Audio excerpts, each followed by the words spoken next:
Welcome to another edition of Eyes on SHU with Dr. Petillo. I'm Vinny Ebenau, and on today's show, we prepare for the week ahead in Thanksgiving and recap the open house that happened over the weekend and what Dr. Petillo's thoughts are on certain prospective students potentially coming to the university next year.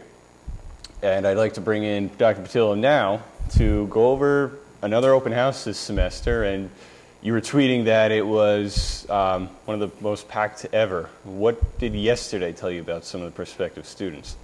Well, I'm glad you read my tweets. I think yesterday, as I'm told, it was the largest group we've ever had here at the university. The Pitt Center was packed on bleachers, on the floor. Quite a diversity. I think a large attraction to the College of Health Sciences. And that was helpful. It was helpful to see how the split was among the prospective students. I think it's clear that we are becoming more competitive and that families want to take a closer look at us now for their students. Was there something that different that you saw in yesterday's open house that from the one that we had in September? Do you feel that people might have approached it a different way just to try to recruit? From our side, I don't believe so. It just happened that we learned each time we have these that we can improve in different ways. But I believe what happened yesterday, we saw a greater enthusiasm by the guests that came on campus. Again, probably better than 2,500. And as always, our student ambassadors do a phenomenal job of conveying the sense of community, the enthusiasm, the welcoming nature. Another thing that students have noticed over the weekend is some of the posters hanging around, I guess more around Hawley, around the Edgerton Center, about some more renovations going on around campus. When do they expect that to be done? Well, we received final approvals from the town of Fairfield for them. The renovations will be down by the Edgerton Center. That should start in the next couple of months and should be completed by the end of the summer, if not before then. And then also groundbreaking, probably be in spring for a new academic building across the street on Jefferson and Park. Is there like a final set date for when the new wellness center is going to be ready?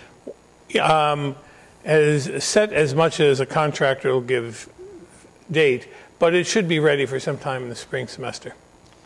Okay. With Thanksgiving coming up, and as we approach the end of the semester, obviously a busy one and a successful one that has its highs and lows. What are your wishes for the Sacred Heart community as they head home? Well, I think first it'll be wonderful to have a good respite from the academic side for the students, and that's important. To reunite with families. Some have not been home since the beginning of the semester.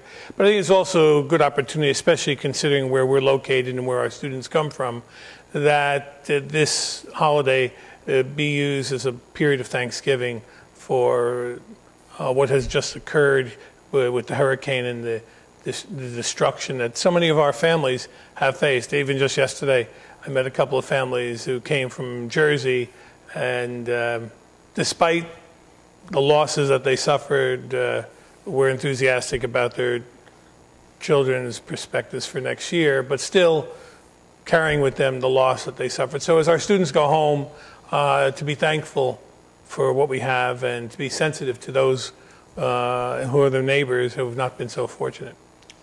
Okay, and I'll wrap up with I guess our weekly joke on the executive over in public relations. He's yours weekly, he's mine daily. Hey, you get to get out more often. He was talking about yesterday about if you were to wear a bow tie, it would be a clip-on. Absolutely. And I assume that because I inadvertently called him a clown, it'd probably spin water.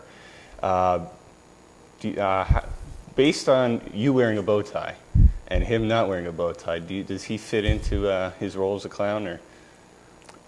I don't know his roles. He vies for a variety of roles, but the fact of wearing a bow tie, I think self-tied would be a little too cumbersome and difficult for him. We're not at that level yet with him.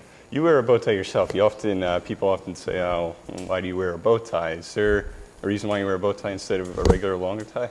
You remember me, don't you? I do. Thank you. Okay. That's Dr. Petillo, the president of Sacred Heart University. I'm Vinny Ebenau. wishing you a safe and happy Thanksgiving, and I'll see you in a couple weeks.